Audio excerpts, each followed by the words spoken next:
네, 성도님들 다시 만나게 되어서 반갑습니다. 감사합니다. 지난주에는 저희가 성경을 어떻게 보아야 할까에 대해서 언약이라는 주제로 이 하나님 말씀을 함께 나누었습니다. 어떤 내용이었는지 살짝 함께 보면은 구약이든 신약이든 그 가로지르는 그 내용은 오직 그리스도를 믿음을 통하여 우리에게 하나님의 구원과 은혜가 있다는 말씀을 저희들이 함께 살펴봤었습니다. 오늘은요, 이 구약과 신약을 또 가로지르는 또 하나의 중요한 주제에 대해서 함께 살펴보고자 합니다. 이것은 바로 법, 율법이라고도 많이 기록되어 있는데요. 법, 율법, 이것을 어떻게 저희들이 살펴봐야 될까?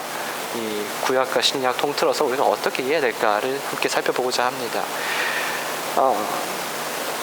저희가 이 성경을 읽을 때 이 법 혹은 율법이라는 용어가 계속 나오면요, 이게 혼란스럽습니다. 저 스스로도 어릴 때 많이 혼란스러웠던 것 같습니다. 왜냐하면 이 율법이 크게 두 가지의 의미로 기록되어 있기 때문입니다. 하나는요, 하나님께서 인간을 지으실 때에 하나님의 형상으로 지으셨기 때문에 이 인간의 마음 안에 새겨 놓으신 법이 있다는 것을 의미합니다. 로마서 2장 14절과 15절의 말씀 이렇게 말하고 있습니다. 율법 없는 이방인이 본성으로 율법의 일을 행할 때에는 이 사람은 율법이 없어도 자기가 자기에게 율법이 되나니 이런 이들은 그 양심이 증거가 되어 그 생각들이 서로 혹은 고발하며 혹은 변명하여 그 마음에 새긴 율법의 행위를 나타내느니라. 지금 율법이 지금 여러 번 나왔습니다. 이때 이 이방인의 본성에 율법이 있다라고 이야기를 합니다. 그냥 하나님께서 이스라엘 백성들에게 율법을 줬다라고 말하는 것을 넘어서서 이방인들에게도 그 마음 안에 율법이 새겨져 있다라고 이야기를 하죠. 인간은 하나님의 형상으로 지음받음으로써 이 하나님을 사랑하여야 하고 이웃을 사랑하여야 한다는 그런 법, 그리고 또 무엇이 선이고 무엇이 악인지에 대해서 아는 지식을 하나님의 형상으로 지음받았을 때에 이미 부여받았었습니다. 문제는 인간이 이제 전적으로 타락함으로 인하여서 스스로 하나님을 사랑할 수 없는 상태에 이르렀다는 것이죠. 또한 이웃사랑을 늘 추구하지 않고 또 무엇이 선인지 무엇이 악인지 아는 것에 대해서 혼란스러워졌다. 이게 바로 인간의 전적인 타락을 말하는 것이죠. 이 인간 안에 주어진 이 마음의 법은 인간이 하나님 앞에 종말의 때에 하나님 앞에 갔을 때 온전하지 못한 우리가 얼마나 죄인 되었는지를 보게 하는 정죄의 증거가 됩니다. 그러나 반대로 이것은 하나님의 은혜로 말미암아 인간 안에 여전히 하나님의 형상이 남아 있으면서 마음의 법으로 불완전하지만 옳고 그름이 무엇인지 불완전하게 이성적으로 또는 마음을 양심을 통하여서 이해할 수 있다는 것을 이야기를 합니다.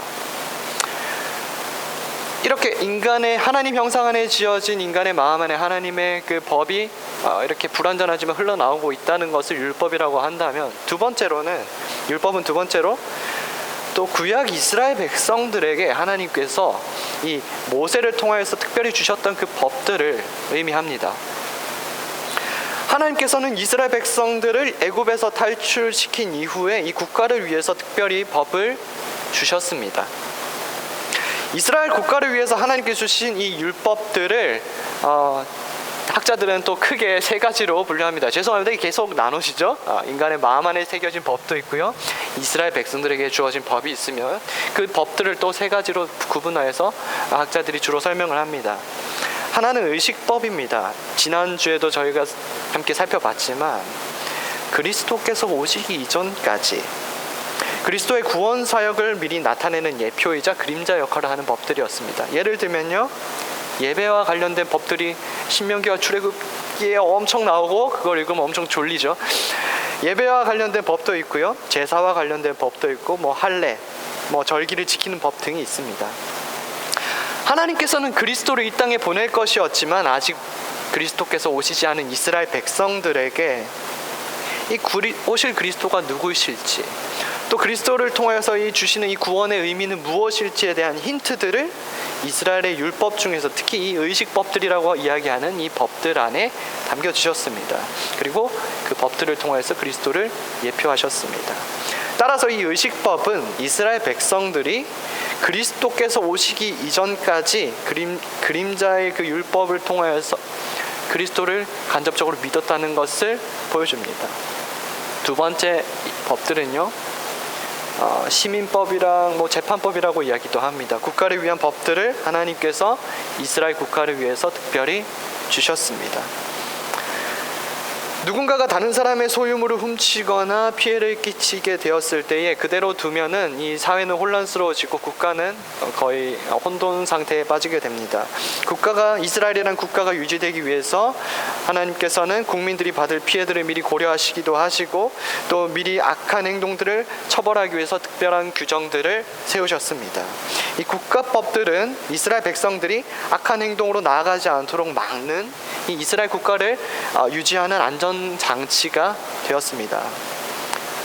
또한 이 죄에 대한 합당한 처벌을 세워 놓음으로써 이 처벌을 통하여 죄인들이 추후에 이 법을 통하여서 처벌받으면서 또 교정될 수 있는 어떤 기회를 제공하기도 하였죠. 세 번째는 바로 도덕법이라고 하는 것입니다. 이 의식법은 그리스도를 나타내는 법이었으면요, 시민법과 재판법은 이스라엘 국가가 유지되기 위한 어떤 그런 법들이라고 한다면요, 이 마지막 도덕법이라는 것들은 이 두 법들의 사실상 이제 본질 혹은 목적을 나타내는 그런 법이라고 할 수 있습니다. 마태복음 22장 36절에서 40절의 말씀은요, 예수님께서 이 이스라엘 백성들에게 주어진 그 율법들의 의미가 무엇인지 요약적으로 설명하십니다. 36절은 선생님, 율법 중에서 어느 계명이 가장 크니까? 예수께서 이르시되 내 마음을 다하고 목숨을 다하고 뜻을 다하여 주 너의 하나님을 사랑하라 하셨으니 이것이 크고 첫째 되는 계명이요 둘째도 그와 같으니 내 이웃을 내 자신과 같이 사랑하라 하셨으니 이 두 계명이 온 율법과 선지자의 강령이니라. 예수님께서는 이 구약의 율법들을 최종적으로 무엇으로 말씀하십니까? 우리의 온 마음을 다해서 하나님을 사랑하는 것과 이웃을 사랑하는 것, 이것이 바로 이스라엘에게 주신 하나님의 율법의 본 뜻입니다. 이 의식법을 통하여서는요, 우리가 그리스도를 통해서 우리와 하나님과의 관계의 회복이 이루어짐을 우리가 볼 수 있었으면요, 시민법과 재판법은 이스라엘 국가를 유지하기 위한 어떤 제도적인 장치들을 우리가 볼 수 있었다면요, 이 도덕법은 하나님과의 그 회복된 관계를 가진 자들이 어떻게 살아가야 되는가에 대한 삶의 본질적인 방향성을 제시해 주는 것입니다. 그리스도를 통하여 회복된 자들은요, 마땅히 하나님을 사랑하여야 합니다. 그 다음에 이 국가적 제도의 장치적인 목적들, 이런 것들은 국가의 존립을 넘어서서 이스라엘 백성들이 하나님을 사랑할 신앙생활을 할 수 있는 그런 토대를 마련해 주는 것과 동시에 이웃을 서로 사랑할 수 있는 국가적인 안전장치와 악을 억제하는 장치를 세우는 것입니다. 이 법들은 결국 이스라엘 백성들에게 하나님을 사랑할 수 있도록, 이웃을 내 몸과 같이 사랑할 수 있도록 이끈다고요. 그러나 여기서 이스라엘 법을 그냥 설명하는 것에서 그쳐서는 안 됩니다. 제일 처음에 말했던 하나님께서 인간 안에 하나님의 형상으로 지으셨을 때 인간 안에 마음에 법을 주셨다고 했습니다. 내용상 이 구약 이스라엘에게 주어진 율법의 본질인 이 도덕법과 하나님이 인간의 마음 안에 새겨주신 이 법은 사실은 일치하는 것입니다. 타락하지 않았던 인간이었다면 이 마음 안에서 자연스럽게 당연히 하나님을 사랑해야지, 이웃을 사랑해야지 라는 법들이 마음 안에서 흘러 나와야 됩니다.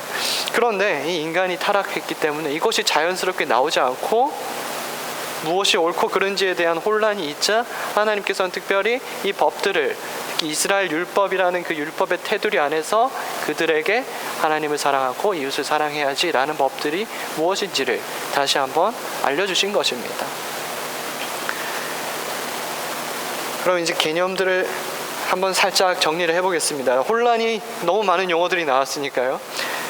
율법의 의미는 크게 두 가지로 볼 수 있죠. 하나는 하나님이 하나님의 형상으로 지으시면서 인간 안에, 마음 안에 두었던 법이 있다. 하나님 사랑과 이웃 사랑의 법이 있다. 둘은 이스라엘에게 하나님께서 주셨던 직접적인 율법이 있었다. 그리고 그 법들은 그리스도를 드러내는 의식법과, 두 번째로 시민법과 재판법의 그 국가를 유지하기 위한 법들이 있었고, 세 번째로는 율법의 본질을 드러내는 사실 기본적인 그 도덕법, 이 하나님의 마음에 새긴 그 법과 다 같은 법들이 있다. 이렇게 세 가지로 더 상세하게 구분될 수 있습니다. 아니 이 구약 시대 법들을 왜 이렇게 지루하게 길게 설명을 했냐? 구약 시대에 하나님께서 이스라엘에게 주신 이 율법의 의미를 구체적으로 제가 설명하고 있는 이유는 오늘 저희들이 함께 살펴보는 이 핵심적인 문제에 대한 대답을 찾기 위해서입니다. 그리스도가 오심으로 말미암아서 이 율법들은 우리에게 폐하여진 것일까요? 없어졌다는 것일까요? 의미가 없다는 것일까요? 아니면 그리스도가 오셨어도 이 율법들은 여전히 우리들에게 중요한 율법일까요? 이것이 너무나 핵심적인 질문입니다. 성경에서는 왜냐하면 때로는 이 율법들이란 용어 안에서 율법들이 때로는 폐하여졌다고 이야기하기도 하고요, 때로는 율법이 여전히 유효하다고 이야기하기도 합니다. 그래서 이 궁금증을, 이 개념들을 정확하게 이해하지 않으면 저희들이 성경을 읽으면서 때로는 이제 갈피를 못 잡거나 혼란에 빠질 때가 있습니다. 올바르게 이 궁금증을 해결하지 않게 되면요, 이렇게 이상하게 결론을 내릴 수도 있습니다. 성경을 읽으면서 혹자는 이제 우리가 그리스도가 오심으로 말미암아서 우리들에게 이 율법이 아무런 의미가 없어졌으니 모든 율법에서 그냥 우리가 해방되었다라고 이야기를 할지도 모릅니다. 그래서 그런 사람들은 우리들은 이제 윤리적으로 방종하게 그냥 마음대로 살아도 된다고 이야기를 하게 될 수도 있습니다. 또 혹자는 그리스도가 오셨음에도 불구하고 여전히 구약 말씀들을 보면서 그래 이거 봐라, 우리 구약 율법의 말씀을 잘 지키면 복을 받고 지상에서 승승장구하게 될 거야 라고 이야기를 하게 될지도 모릅니다. 또 어떤 자들은요, 그리스도가 오셨음에도 불구하고 여전히 구약 말씀을 그대로 지키지 않으면 하나님의 크신 저주가 있을 거라고 생각을 하기도 합니다. 그러니까 이 율법이 우리에게 가져다주는 의미를 올바르게 이해해야 우리가 다시 구약 성경을 읽든 신약 성경을 읽든 이 의미를 잘 이해할 수 있다라는 것이죠. 그리고 이 성경 말씀을 통해서 우리가 그럼 어떻게 신앙생활을 해야 될까를 생각할 수 있다는 것이죠. 그럼 이제 앞으로 그리스도는 이 구약의 율법들을 어떻게 성취하셨는가에 대해서 한번 살펴보도록 하겠습니다. 먼저 의식법이라는 것에 대해서 한번 살펴보도록 하죠. 히브리서 10장 1절과 9절에서 14절, 좀 긴 말씀이지만 제가 이 말씀을 한번 살펴보도록 하겠습니다. 율법은 장차 올 좋은 일의 그림자일 뿐이요 참 형상이 아니므로 해마다 늘 드리는 같은 제사로는 나오는 자들은 언제나 온전하게 할 수 없느니라. 그 후에 말씀하시기를 보시옵소서, 내가 하나님의 뜻을 행하러 왔나이다 하셨으니 그 첫째 것을 폐하심은 둘째 것을 세우려 하심이라. 이 뜻을 따라 예수 그리스도의 몸을 단번에 들이심으로 말미암아 우리가 거룩함을 얻었노라. 제사장마다 매일 서서 섬기며 자주 같은 제사를 드리되 이 제사는 언제나 죄를 없게 하지 못하거니와 오직 그리스도는 죄를 위하여 한 영원한 제사를 드리시고 하나님 우편에 앉으사 그 후에 자기 원수들을 자기 발등상이 되게 하실 때까지 기다리시나니 그가 거룩하게 된 자들을 한 번의 제사로 영원히 온전하게 하셨느니라. 아멘. 히브리서 10장은 우리에게 이렇게 이야기하고 있습니다. 이 구약의 율법, 구약 이스라엘 백성들에게 주셨던 그 문자적인 율법은 장차 올 것의 그림자였다라고 이야기합니다. 율법은 누구를 나타낸다고요? 예수 그리스도를 나타내는 그림자였다.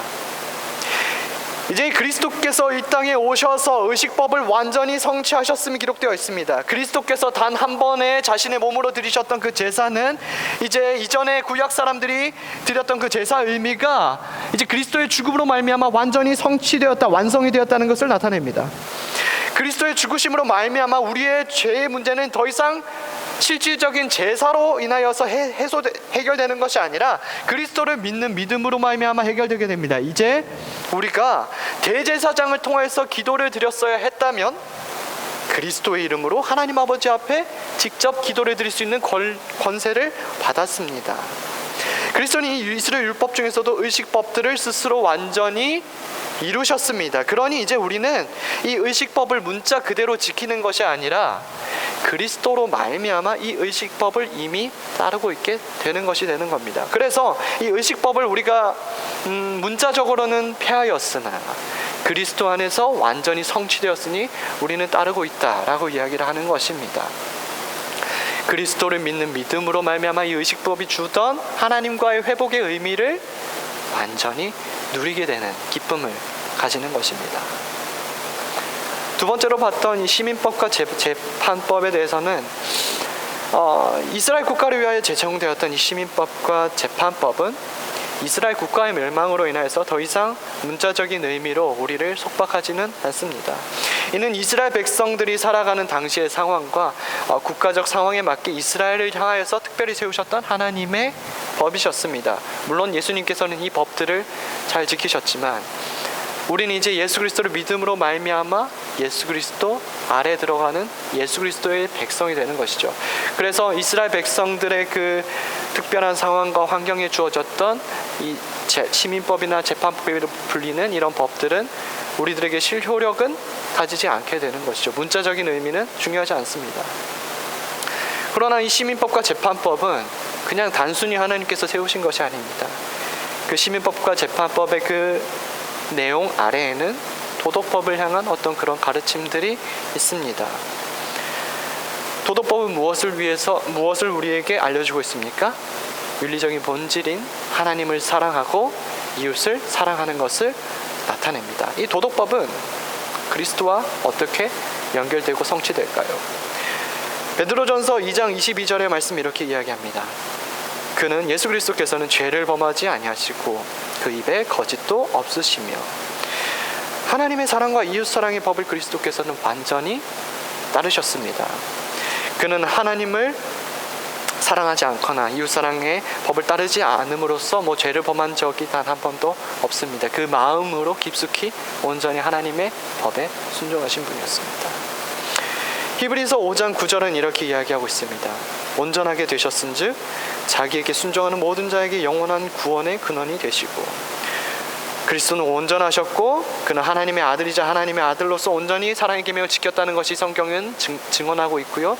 이 의미에 대해서 조금 더 살짝 뒤에 제가 더 설명해 드리도록 하겠습니다.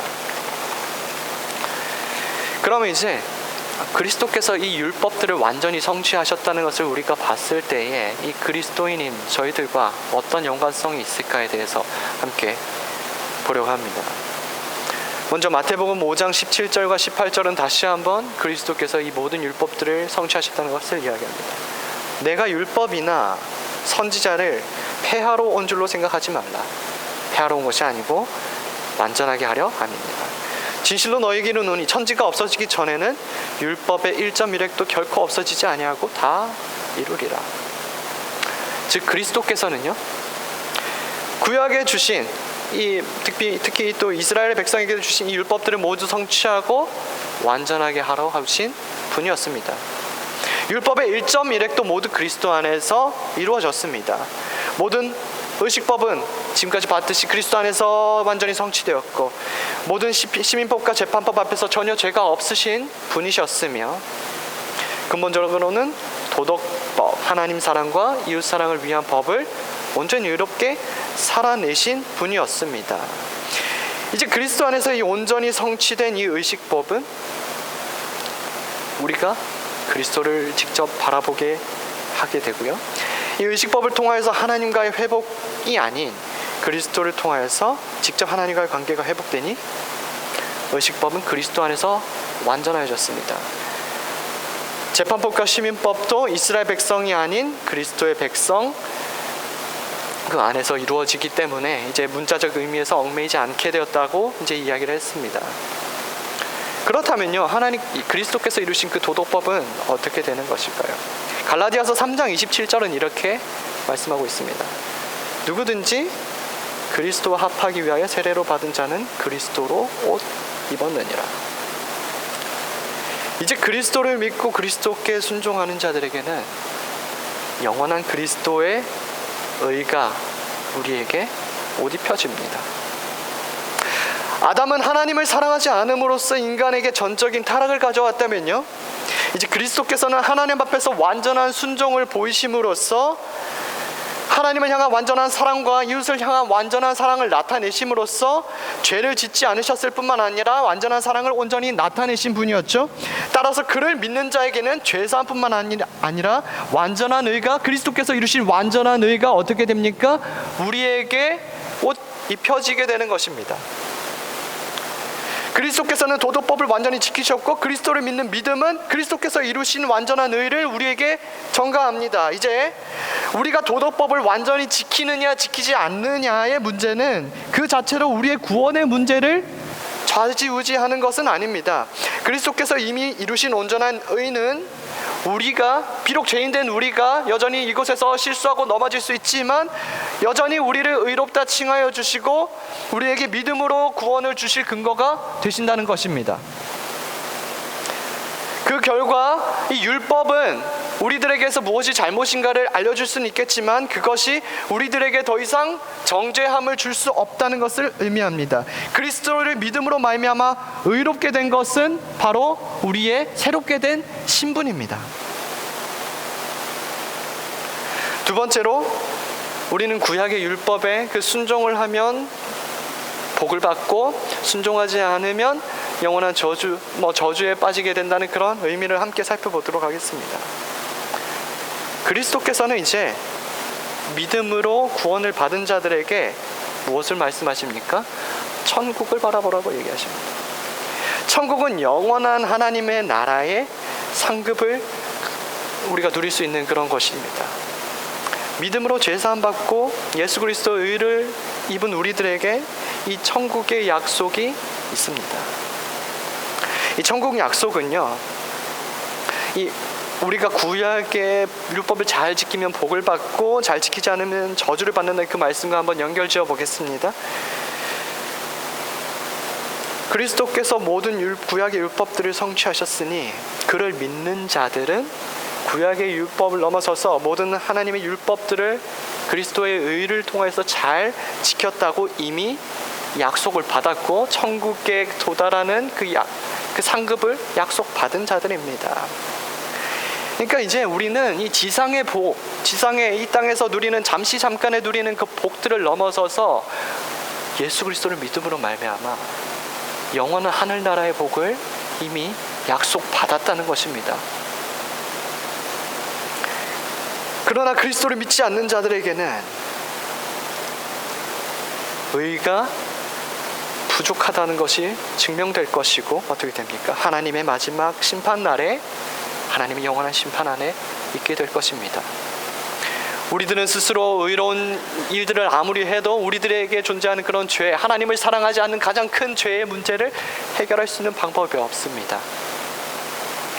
그래서 이 구약의 축복과 저주의 말씀은 이제 단순히 지상 속에서 우리가 복을 받을 것이냐, 저주를 받을 것이냐 이 문제를 넘어서서 예수 그리스도를 믿는 자들에게 주어지는 영원한 하나님의 나라의 상급, 그 복을 누릴 것에 대한 그 소망이 주어지는 것과 동시에 예수 그리스도를 떠나 있는 자들에게 주어지는 그 심판의 메시지가 주어지는 것이죠.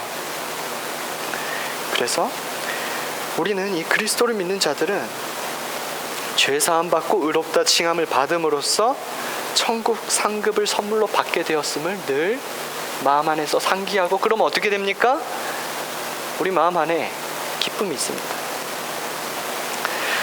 하나님께서 이스라엘 백성들에게 하셨던 축복, 율법에 순종할 때에 우리에게 영원한 상급을 주신다는 그 축복의 말씀은 우리가 그리스도를 믿음으로 말미암아 율법을 모두 따른 자로 여겨주시는 그 은혜로 말미암아 날마다 우리는 영원한 하늘나라의 그 상급을 소망할 수 있게 되고요, 더 이상 율법의 정죄함, 하나님의 심판, 죽음을 두려워하지 않고 살아갈 수 있게 되는 것입니다.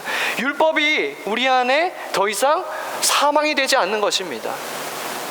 내가 오늘 잘못을 저질렀어? 내가 오늘 넘어졌어?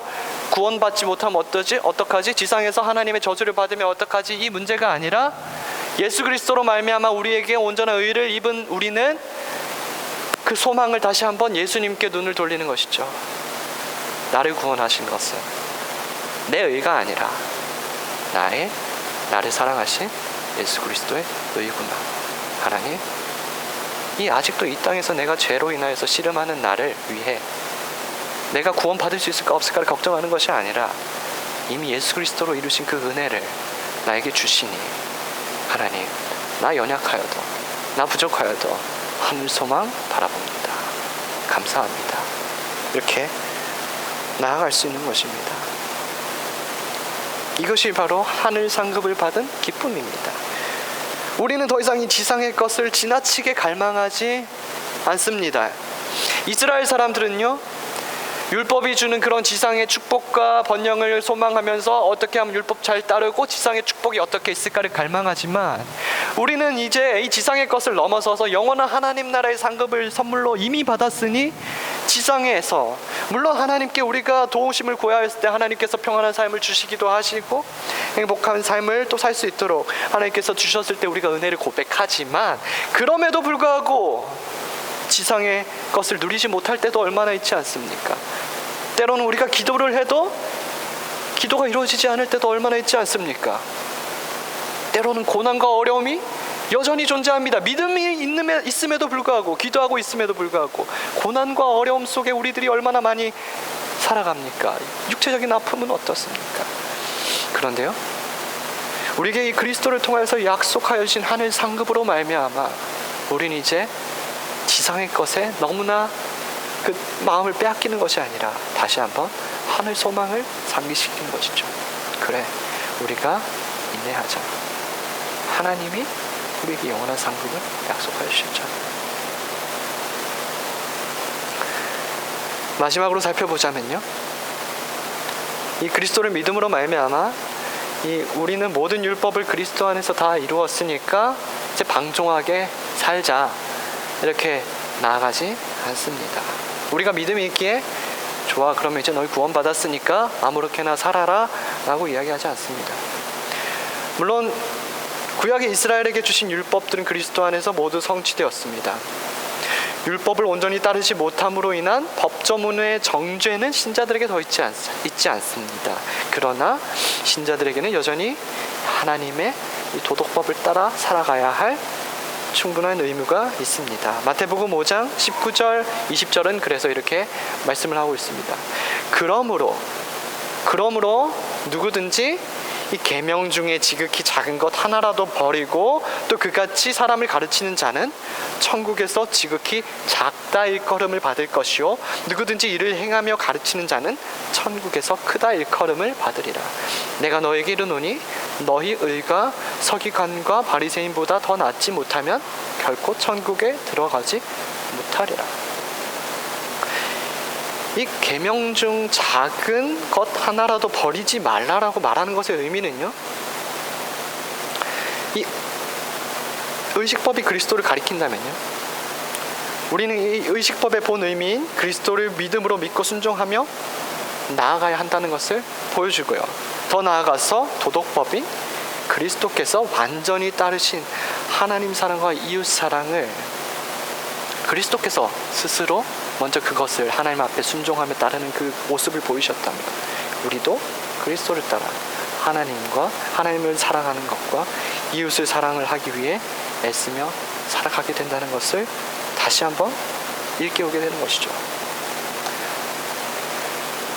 진정한 신자는요, 그리스도께서 우리에게 이 율법을 다 이루셨으니까, 우리에게 구원을 주셨으니까 이제 율법에서 자유하고 방종하자, 마음대로 살아가자, 이미 구원 얻었으니 우리가 뭐 어떠냐 라고 나아가는 것이 아니라, 그리스도의 구원하심을 믿는 성도들은 그리스도께서 걸어가신 하나님 사랑과 이웃 사랑의 실천에 동참하게 됩니다. 그러니까 이 구원은 단순히 믿음을 주시는 것에서 끝나는 것이 아니라, 성도들이, 그리스도를 믿는 신자들이 어떻게 살아가야 하는가의 삶을 다음으로 보여주신다는 거죠. 하나님께서는요, 이걸 우리가 어떻게 가능하게 하시냐면요, 좋아, 너 이제 그리스도를 믿었으니까 너 혼자의 힘으로 열심히 살아라, 너 어떻게든 하나님 사랑하고 이웃 사랑하며 살아라 라고 끝나는 것이 아닙니다. 그리스도께서는 하늘로 올라가시면 어떻게 하십니까? 내가 너희에게 성령을 부어주겠다. 하나님께서는 우리가 그리스도를 믿을 때에 우리의 마음 안에 성령님을 부어주십니다. 우리에게 주신 하나님의 형상을, 우리가 죄로 인하여서 잃었던, 하나님을 사랑할 수 없고 이웃을 완전히 사랑할 수 없고 때로는 선과 악을 혼란스러워하는 우리의 모습 속에 성령으로 말미암아 우리에게 그 훼손되었던 하나님의 형상을 다시 새롭게 회복시키시는 겁니다. 성령은 다시 깨어진 우리의 하나님의 형상을 회복시키시고, 우리가 단지 하나님 나라를 바라보며 살아가는 것이 아니라 하나님께서 주신 은혜로 말미암아 우리의 삶 속에서 기쁨으로 그 삶들을 살아가는 것을 의미합니다. 우리에게 이제 율법의 정죄의 그 두려움은 없습니다. 율법을 잘못해서 우리가 그러면 지옥에 가면 어쩌나, 실패해서 넘어지면 어쩌나, 이것의 문제가 아니라고요. 하나님께서 천국 소망을 주셨으면 우리에게 이제 감사가 있는 것이죠. 더 이상 죽음에 혹은 죄로 인한 자유가 없는 것이 아니라 그것을 뛰어넘는 영원한 천국 소망이 있으니 우리 안에 얼마나 큰 자유가 있겠습니까? 기쁨으로 하나님께서 회복해 주신 그 하나님 형상 안에서 마음껏 하나님을 사랑하며 이웃을 향한 사랑을 베풀며 살아가는 것입니다. 성령님께서는요, 그리스도께서 걸어가신 그 발자취를 따라 우리도 하나님을 사랑하고 이웃을 사랑할 수 있는 그 삶으로 인도하여 주십니다. 말씀을 마무리하고자 합니다. 그리스도께서는 모든 율법을 성취하셨습니다. 그리스도께서는 의식법의 의미도 완전하게 성취하셨고요, 그리스도께서는 도덕법의 의미도 완전히 따르셨습니다. 율법의 성취로 받는 영원의 복의 의미가 이 지상의 것을 넘어서서 영원한 하나님 나라의 복임도 보이고 계십니다. 그리스도께서는 이 모든 것들을 우리에게 선물로 주셨습니다. 그러니 우리는 어떻게 나아가겠습니까? 감사함이 우리 안에 있는 것입니다. 두려움이 아닙니다. 감사함과 자유함으로 하나님의 사랑과 이웃 사랑의 삶을 다시 한번 우리가 세상 속에 살아가는 것이죠. 우리의 마음 안에 그리스도께서 하나님을 사랑하게 하셨지 않습니까? 우리의 마음 안에 기쁨으로 우리의 이웃들을 사랑하게 하시지 않습니까? 이 부담감이 아니라 거룩한 부담감, 거룩한 즐거움으로 이 사랑이 마음속에 가득 넘칠 수 있기를 하나님께 먼저 기도하십시오. 그러면 성령님께서 우리의 간절한 간구를 들으시고 더욱더 하나님을 사랑하고 나아가서 하나님께 받은 사랑을 우리의 이웃들에게 기쁨으로 나눌 수 있는 참된 신자가 될 수 있기를 인도하실 것입니다. 이 모든 은혜들을 기쁨으로 누리실 수 있는 성도님들 되시기를 주님의 이름으로 간절히 축복합니다. 기도하겠습니다. 하나님,